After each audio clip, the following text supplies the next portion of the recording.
Welcome to Zetagene Quick Start. In this video, we will demonstrate how to perform Gibson assembly for single fragment plasmid construction. Go to the Molecular Cloning workbench. Select Gibson Assembly. In the left Vector tab, choose the target vector for insertion. Here, we select the BAM-H1 and HO1 sites in the MCS as the insertion locations for the sequence. In the tab, choose Endonuclease. Select the regions to be retained by the two enzymes. Here, choose the donor for adding the fragment.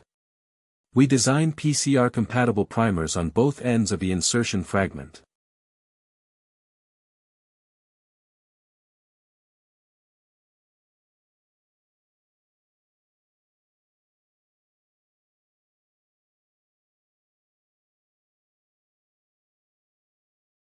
Then, copy 20 base pairs from the linearized ends of the vector and add them to the corresponding primer ends of the insertion fragment to form homologous arms.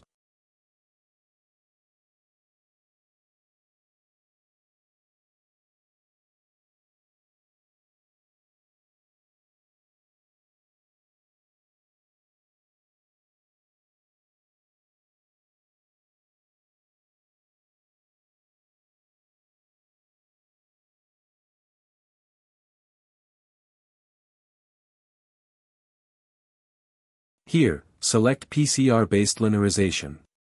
Choose the primers designed earlier. Click Preview to simulate the results. The simulated product will be displayed in the center. You can check its circular map to verify whether the fragment has been inserted into the correct position on the plasmid.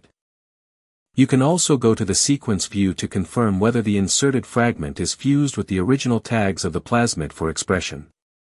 If there are any oversights in your design, the platform provides robust error reporting and correction features to help refine the plasmid construction process.